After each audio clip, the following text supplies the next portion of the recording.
वरना क्या फर्क रह गया तुम में और गैर मुस्लिमों में। अगर तुम्हारी डिमांडें नहीं मिटती हैं तो क्या करोगे जी के, क्या करोगे? अगर तेरी दौलत असल होती ना तो सबसे ज्यादा दौलत मेरे हुजूर अपनी बेटी को देते, सबसे ज्यादा दौलत देते, क्योंकि उनकी चौखट पे बैठने वाला अबू बकर जैसा अमीर भी है, उस्मान जैसा सखी भी है। अगर वो इशारा कर देते खुदा की कसम इतनी दौलत जाती कि कयामत तक कोई नहीं दे पाता। लेकिन जब निकाह का इरादा किया था का अबू बकर जी या रसूल अल्लाह ऐलान कर दे मेरे अली और फातिमा का निकाह है। हुजूर बताया नहीं, क्या करते? का तमन्ना थी बेटी हुजूर की हो, शादी अली के दीमक के खा गई, कोई पढ़ने वाला नहीं। क्या मिला तेरे बाप को? कुरान ये नहीं कहता होगा अल्लाह किस कौम में भेज दिया जिसे खोलने तक का वक्त नहीं है मुझे? ये कौन खरीद के लाया था? किसने मस्जिद में रख दिया? कम से कम दुकान में था, हिफाजत से तो था, यहाँ तो कीमत खा गई। जिधर एक उधर सब। जरूरी ये था, ये सवाब ही चाहते थे, उठते उस पैसे से एक कुरान का हदिया कराते, मदरसे में किसी गरीब तालिब इल्म को देते, कहते ये कुरान ले, इसमें सबक याद किया कर। खुदा की कसम ये जब जब कुरान पढ़े करता तब तब तेरे बाप की कब्र में खुदा की रहमतें नाजिल हुआ करती। खड़े होके कह रहा मौलवी साहब कोई काम बता दो, अब्बा की इसाले सवाब के लिए करना चाह रही हूँ। मैं बता जाऊँ काम? बता जाऊँ? हिसाब बाद में कमेटी वालों से लेते रहना, इन्होंने बुलाया मुझे, कड़वी बातें कर रहा हूँ ना, बड़ा खुश्क मौजू रहता है मेरा। चाहते ना सारे लोग के खड़े होके कहते कोई काम बताइए क्या करूं जिससे अब्बा बख्शा जाए। मैं बता जाऊं, अगर तेरे चेहरे पे दाढ़ी नहीं है, बाप का जनाजा रखा है ना, खड़े होना जनाजे के पास, कहना बाप आज तेरे जनाजे पे कसम खा के कहता हूं आज के बाद हुजूर की सुन्नत नहीं मिटाऊंगा। कहना बाप आज तेरे जनाजे की कसम खा के कहता हूं आज के बाद हुजूर की सुन्नत की हिफाजत करूंगा। अल्लाह की कसम खा के कहता हूं हो सकता है मेरा अमल मुंह पे मार दिया जाए, लेकिन जब तू सुन्नत रखने का ऐलान करेगा मदीने से आवाज आएगी फरिश्तों जन्नत की खिड़की खोल दो, इसने आते आते बेटे के चेहरे पे दाढ़ी सजा डाली। करना ये काम? नहीं नहीं निकाह नहीं होगा, लोग लड़की नहीं देंगे इसलिए दाढ़ी नहीं रखनी। कोई मौलवी इसलिए रड़ुआ मरा के उसे किसी ने लड़की न दी।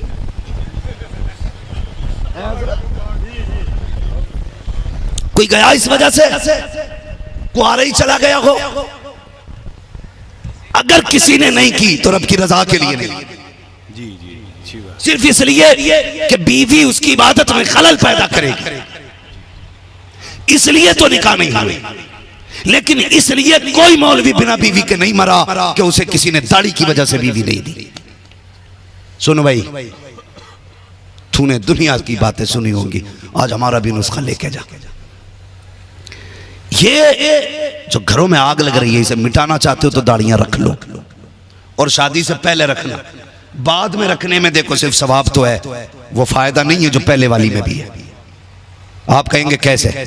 सुने, अगर पहले रखेंगे तो जो अम्मा देखने जा रही है ना दुल्हन को, हजरत जो अम्मा दुल्हन देखने जा रही है ना, तो वो सिर्फ बाहर से देखती है, आंखें भी अच्छी हैं, होठ भी अच्छे, नाक भी अच्छी, कान भी अच्छे, मुंह भी अच्छा, बोल भी मीठा रही है, चाय भी बड़ी कप भर के लाई थी। हाँ, और समदन ने अगर हाथ में मीठा दे दिया रिश्ता पक्का, बड़ी इज्जत हो गई मेरी, एक जोड़ा भी मिल गया, ये रिश्ते हो गए। सुन रहा है ना? तो ये सोच के रिश्ते होते हैं। अंदर क्या है? बाद में सास कहती नसीब फूट गए, अंदर थोड़ी देखा था। जी जी जी, मत्थे पे थोड़ी लिखा था मारेगी के रोटी देगी। हाँ, इसके मत्थे पे लिखा नहीं था, लेकिन एक काम जो करना था वो तूने नहीं किया। कहा क्या? मैं कहता हूं बेटे के चेहरे पे दाढ़ी रखा ले। कसम खुदा की, दाढ़ी वाले के घर में सिर्फ वही आएगी जो कनीज़े फातिमा ज़हरा होगी। दाढ़ी वाले के घर में वही आएगी जिसे मुस्तफा से भी प्यार होगा और खुदा से भी प्यार होगा, और जो खुदा रसूल से प्यार करेगी वो तेरे घर में आग नहीं लगाएगी। लेकिन उसने पहले की दाढ़ी होगी तो लल्ला दूल्हा नहीं बनेगा, तो आग लग गई घरों में। दाढ़ियां रखो चेहरों पे, घरों के हालात बेहतर करो, अपने आप को बदलो। भाई बाप को बख्शवाना चाहते हो तो चेहरों पे दाढ़ियां रखो। जनाजे पे खड़े होकर कि आज के बाद कभी नमाज नहीं छोड़ूंगा, आज के बाद कभी रिश्वत नहीं लूंगा, आज के बाद कभी ब्याज नहीं लूंगा। हम लोग खुदा से दूर होते जा रहे हैं, ये कड़वी सच्चाई है। कहने को हम सब कहते हैं खुदा देख रहा है, लेकिन अकीदे कमजोर है। ये कौम डरी तो कैमरों से डर गई। लगा एयरपोर्ट पे, कहो होशियार आप कैमरे की नजर में, सीधे करो। शॉप में लगा है, आप कैमरे की नजर में, सीधा खड़ा कैमरा लगा। ये कैमरा जिसका एक कनेक्शन का नहीं पता, ये भी तो हो सकता खाली लगा है तार छुटा हो, ये भी तो हो सकता लाइट नहीं हो, ये भी तो हो सकता सेटिंग बिगड़ी हुई हो, ये भी तो हो सकता कैमरा खराब है। जो इतनी खराबियों के इम्कानात रखता है उससे इतने डरते हो कि उसके आगे सीधे खड़े हो जाते हो। और वो खुदा जो उजाले में भी वैसी देखता है जैसा अंधेरे में देखता है, जो जैसा उजाले में देखता है वैसा अंधेरे में देखता है। कैमरे से न डर, अगर डरना है तो फिर खुदा से डर के दुनिया को जा। ये उम्मत खुदा से डरना भूल गई, इसलिए कैमरे लगा दिए। अगर हम सिर्फ खुदा से डरते तो कैमरों की जरूरत नहीं थी, लेकिन कैमरे क्यों ना लगाएं।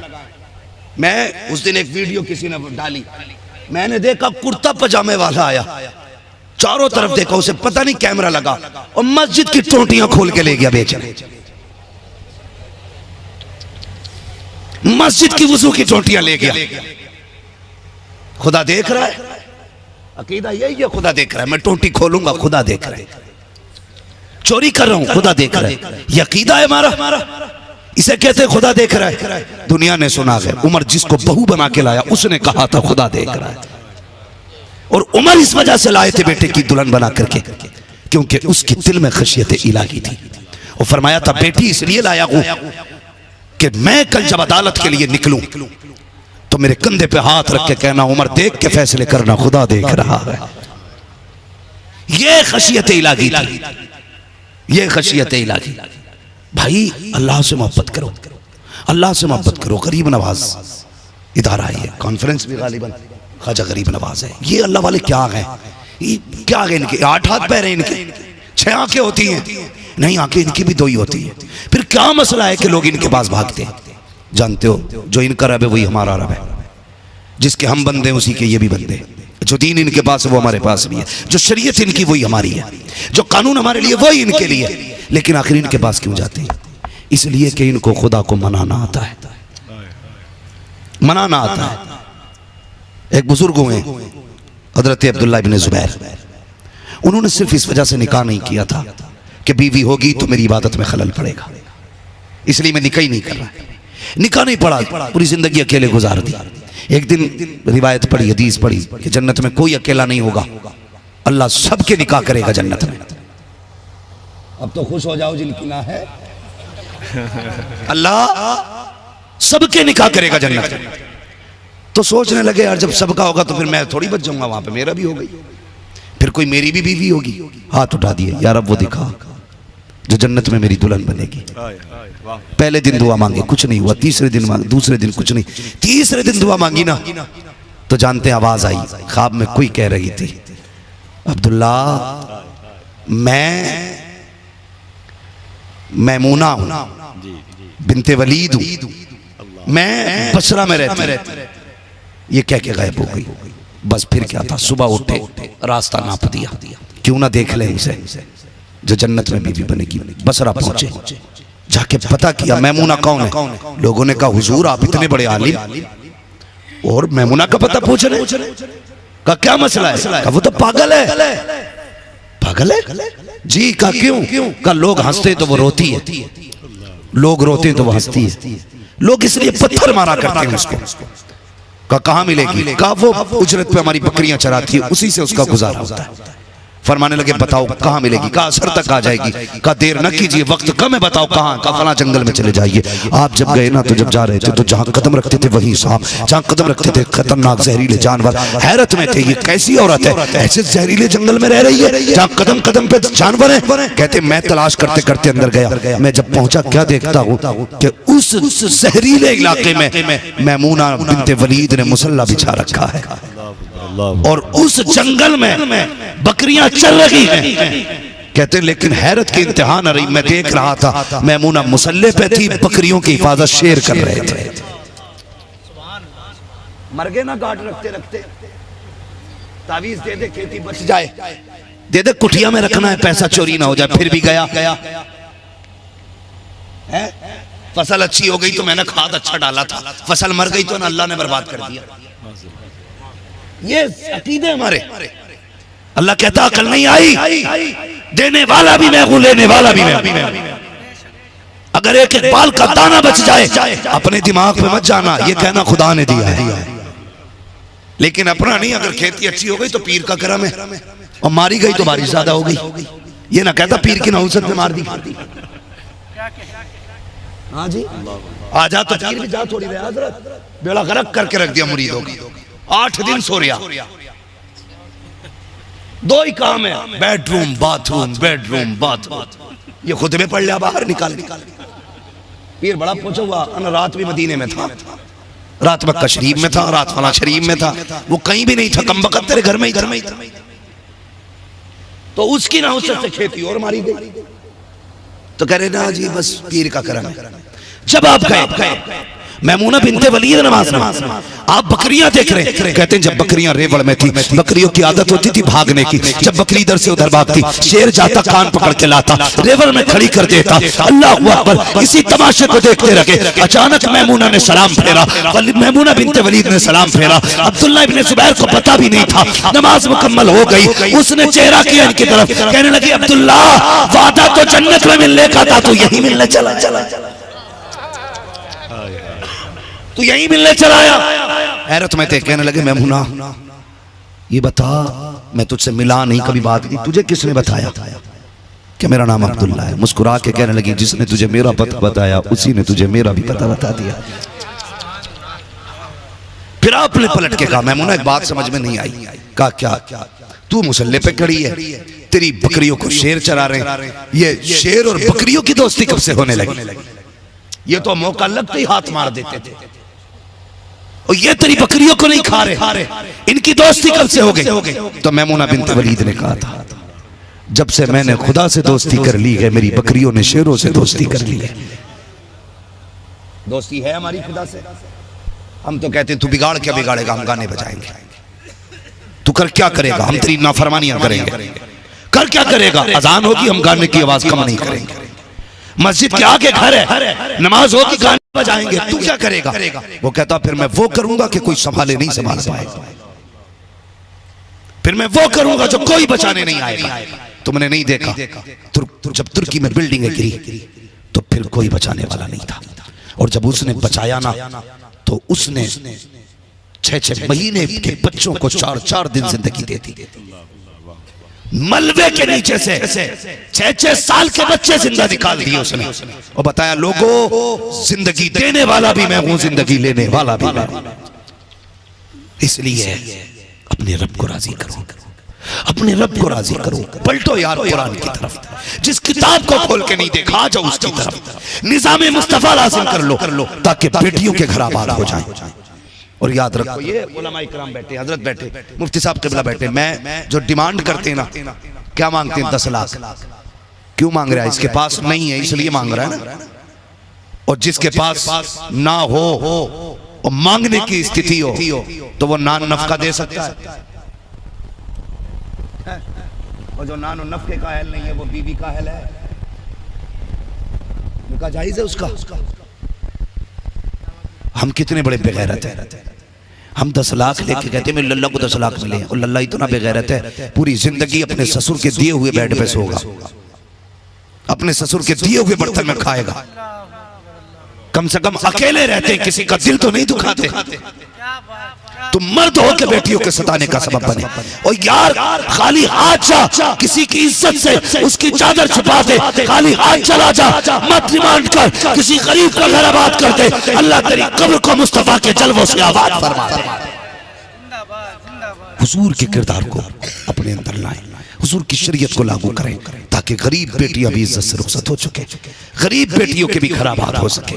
खत्म करो। और मेरी बात सुनो, आला हजरत ने जो ये मसला लिखा है फतावे रज़विया में, बेटियों के हाथ में कलम देना ऐसा है जैसे उनके हाथों में तलवार देना। ये क्यों लिखा था? इसलिए लिखा था कि ये खतो किताबत करेंगी तो हो सकता है ये छुपे दबे तौर पे इश्क नैन मटक्का कर सके। लेकिन अब आ गया मोबाइल, अब तो कलम का मसला ही कोई नहीं है। अब तो लिखना भी नहीं आ रहा तो रिकॉर्डिंग करके भेज देती है। हाँ तो भाई इनके हाथों से मोबाइल लो और घर की जो एलसीडी लगी हुई है उतार के फेंको, वरना तेरी बीवी तुझे ही जूते से मारेगी। इसलिए कि नाटक में सबसे पहले शोहर की मुखालफत दिखाई जाती है। जो जितना बड़ा बदकिरदार होता है फिल्मों में उतना ही बड़ा हीरो होगा। कोई कहानी ऐसी नहीं फिल्मों की जिसमें बेटी ने बाप से बगावत न की, फिर तेरी बेटी वफा करेगी। कोई नाटक ऐसा नहीं जिसमें घर ना उजड़े हों, फिर तेरे घर की बहुएं घर में सुख रहने देंगी। घर में सुख चाहते हो एलसीडी उतार के फेंक दो, ड्रामे तमाशे बंद कर दो, इनको मुस्तफा का किरदार सिखाओ और खुद भी सीखो। आका करीम ने अपनी उम्र से 15 साल बड़ी औरत से निकाह किया और ऐसी जिंदगी गुजारी, 25 साल तक आपने हजरत खदीजा की मौजूदगी में किसी औरत से निकाह नहीं। ये वफा भी दिखाई दे रही हुजूर ने। और फिर हजरत खदीजा को भी आप देखिए, वो खदीजा जिसके इस्लाम में दाखिल होने से पहले कपड़ों में तार सोने और चांदी के होते थे। जब हुजूर की चौखट पे आ गई विसाल के वक्त 18 पैबंद लगे थे आपके कपड़ों में, 18 पैबंद। हुजूर ने कहा था खदीजा कुछ तो मांग ले, जिंदगी में नहीं मांगा। तो हजरत खदीजा ने कहा था सब कुछ खुदा से मांग लिया, तुझको मांग कर उठते नहीं है हाथ मेरे इस दुआ के बाद। यार इस पे शाकिर रहो कि तुम्हें हुजूर का गुलाम बनाया गया, इस पे नाज करो कि तुम मुस्तफा के गुलाम हो। तकलीफ होती है आज हमारा स्कूल का पड़ा हुआ जिसके सिग्नेचर से लोगों की जिंदगी के फैसले होते हैं हॉस्पिटल के अंदर, यानी कि जो बहुत बड़ा डॉक्टर होता हॉस्पिटल का, वो कहता पढ़ा लिखा मुस्लिम कहता जी मैं तो मोमडन हूं। गैरत नहीं आई? तू इतना पढ़ने के बाद करोड़ों खर्च करने के बाद सही से ये नहीं बता सका तू कौन है। कह रहा मोमडन हूं, जालिम मोमडन न कह, बिगाड़ मत, ये ईसाइयों ने बिगाड़ा है। अगर तुझे कहना तो कह मैं मोहम्मदी हूं, लेकिन कह रहा मोमडन हूं। ऐसी तालीम में आग लगे जो उम्मत को हुजूर से दूर कर रही है। हम तो तालीम भी वो पसंद करते हैं जो हुजूर से करीब करे, हुजूर से करीब करे। ऐसा नहीं है मैं मुखालिफ हूं, मेरे कई सारे साथी यूनिवर्सिटीज में प्रोफेसर भी हैं, पढ़ा भी रहे, लेकिन खुदा का शुक्र है बड़े पक्के मसलक के आला हज़रत वाले लोग हैं, पक्के। उसकी वजह क्या है कि उनका बचपन मदरसों में गुजरा है। कुछ दिन मदरसों में गुजार दो ताकि अकीदे महफूज हो जाए, अकीदे महफूज हो जाए। तो ये ना कहा करो मोमडन है, हम ये कहा करो मोहम्मदी है। तो इस पे नाज करो, खुदा ने तुम्हें हुजूर की उम्मत में पैदा किया है, ये काफी है जीने के लिए यार, ये काफी है। मत मांग जहेज किसी से, मत मांग पैसा, कोई दे अपनी मर्जी से, उसकी मर्जी है। मत दबाव डाल, मांग के लेना हराम है। और जहेज नहीं है, ये तेरे घर में आग आ गई है जो तुझे जहन्नम की आग में लेके जाएगी। इसलिए खुदा के वास्ते निकाह आसान करें, रिश्तों की डिमांडें खत्म करें, और जो ये रस्में चल रही हैं ये खत्म करें। और ऐसा नहीं है कि गानों के बगैर शादी नहीं होती है। मत करो जल्द से शादी में, तो कम से कम गाने भी मत बजाओ, ताकि पता चले ये जितनी सादे तरीके से जिंदगी में इसके निकाह की रस्म अदा की जा रही है, उतना ही मदीने वाले का इस पे फैजान हो रहा है। तो निकाहों को आसान करो, बेटियों को जीने का अधिकार दे और उनकी जिंदगी को मुश्किल न करें। एलसीडी, ये नाटक ड्रामे सारे फेंक दें। आपकी बेटी एमबीबीएस बन रही है या बीयूएमएस कर रही है, ट्यूशन जा रही है, उसके मिनट मिनट की कदम खबर रखिए आप, और ऐसी जगह भेजिए जहां पढ़ने वाली भी बेटियां हो, पढ़ाने वाली भी बेटी हो। वरना हाथ धो बैठोगे बेटी से, फिर कहोगे अब क्या करें, कुछ नहीं हो सकता। लोग कहते हैं हम रोने से क्या फायदा जब चिड़िया चुग गई खेत। इससे पहले के खेत चुगे जाए, आंखें खोलो, बेटियों की हिफाजत करो, बेटियों की हिफाजत करो। आज पूरे समाज के अंदर देखो गाने आम होते जा रहे, कितनी बेगैरती है। वहीं गानों पे ठुमक रही हैं बेटियां, वहीं बाप खड़ा है, वहीं बहनें नाच रही हैं, वहीं पे भाई खड़े होकर देख रहा। बंद करो ये गाने, गुनाहों के दिलों के अंदर निफाक पैदा करते हैं, गुनाहों के रास्ते खोला करते हैं। इन्हीं गानों से अय्याशियों के ख्याल आते हैं, इन्हीं गानों की वजह से बेटियां बेरहमी की शिकार हो रही हैं। आग लगा दो डैकों को, आग लगा दो तमाशों को, और बता दो महफिलें जब भी होंगी मदीने वाले मुस्तफा की बातें की। अब उम्मत को एक नया रंग दो, हुजूर की मोहब्बत का रंग, हुजूर के प्यार का रंग, हुजूर की वफा का रंग। ये इदारा है गरीब नवाज, अल्लाह ने पैसे से नवाजा है, इसाले सवाब करना है तो कभी इसका कमरा बनवा दो लाके, बच्चों के पीने के पानी का इंतजाम करो, पंखों का इंतजाम करो, इनकी आराइश का इंतजाम करो, रिहाइश का इंतजाम करो। इस इदारे ने आपको 5 हाफिज कुरान दिए गए, जबकि लॉकडाउन के बाद इस मदरसे में कितने 25 या 26 बच्चे, 25-26 बच्चों में इन्होंने 5 बच्चे हाफिज कुरान बना के दिए गए। नसीब वाला है जिसका पैसा इन पे लग गया है, नसीब वाला है जिनका पैसा इन पे लग गया है। और सुने, अगर अमीर बनना चाहते एक वजीफा मेरी तरफ से भी ले जाइए। मैं पीर तो नहीं हूँ, मुरीद तो नहीं करता हूँ, वजीफे भी मुझे नहीं आते, न चिल्ले मैंने किए, मगर मैं कुछ वजीफे ऐसे जानता हूँ जो सीने पसीने भी मिला करते हैं। भाई अगर घर में बरकत ना हो तो कभी कुरान वाले को खाना खिला, फिर देख अल्लाह इसकी उंगलियों के जरिए तेरे घर के बर्तनों में कितनी बरकतें उतार देता है, कितनी बरकत। शादी तो पहले ना वो आएंगे, पहले स्पेशल कोट पैंट वाले हाफिज जियों का तो नंबर भी नहीं आता, कहीं इमाम साहब आ जा बेटे उधर खाट पे बैठा के खिला दे। वो ऐसे खा रहा जैसे यतीम खा रहा कोई है ना, सालन रख गया तो फिर रोटी वाला नहीं, रोटी रख गया तो सालन वाला कोई नहीं है। ये इज्जत देते हैं उलमा को, ये सर के ताज है। खाने की जब इब्तदा हो ना वलीमे में, शादी में, पहले कुरान वालों को खिलाओ और इनसे कहो खा के हाथ उठा दो। अगर ये हाथ उठा देंगे अल्लाह तेरे खाने में बरकतें भी अता फरमाएगा, इज्जतें भी अता फरमा देगा। हाँ, अगर वलीमे का खाना खत्म हो जाए ना तो जिम्मेदारी इमाम है, पता नहीं कैसी फातियां पढ़ के गया, डेक खत्म हो गई। वो जो खड़े होकर लंगूर खा रहे हैं ना, खड़े होकर गधे, आधा फेंक रहे हैं आधा खा रहे हैं, वो जिम्मेदार नहीं, इमाम जिम्मेदार है। फातिया ठीक नहीं थी, फातिया में पता नहीं कोई कमी कर गया इमाम। तू पूरी शादी कमी करके कर रहा है तो कोई बात नहीं है, और कह रहे पता नहीं इमाम साहब कैसी पढ़ के गए, बरकती नहीं हुई। तो ये ना किया करें, ये ना किया करें। पहले कुरान वालों को इज्जत से खिलाएं, इनके हाथ उठवाएं। जब ये कहेंगे ये अल्लाह जिसने मुझे खिलाया तू उसे खिला, जिसने मुझे खिलाया तू उसे बरकत दे, जिसने मुझे मेरा पेट भरा अल्लाह उसकी नस्लों का पेट भर दे। फिर दे खुदा की कसम दुनिया खा के चली जाएगी, तेरे खाने में कमी नहीं आएगी, मगर शर्त है कि हम कुरान की इज्जत करेंगे इंशाअल्लाह। खुदा के करीब होंगे जवानों इंशाअल्लाह। रिश्ता रब से मजबूत करो, जब भी मांगना अपने रब से मांगो। दौलत चाहिए अल्लाह से मांगो, जहेज चाहिए अल्लाह से मांगो, कैश चाहिए अल्लाह से मांगो। क्यों गए तुम उनकी चौखट पे, क्यों गए पैसे वालों के दरबार में? और बेटियों वालों से भी गुजारिश है तुम भी जरा नजरें नीची रखे करो। तुमने भी जहां बेटा ऊंचा देखा ना चाहते हो ना, दामाद अच्छा ही चाहिए, तो पहले ही कह रहा 10 लाख दूंगा रिश्ता करा दे। तुम्हारी इस बेगैरती की वजह से गरीबों की जिंदगी मुश्किल हो गई।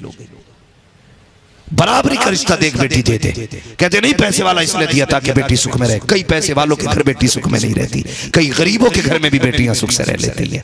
उसकी वजह यह है सुकून पैसा नहीं देता, सुकून अल्लाह देता है।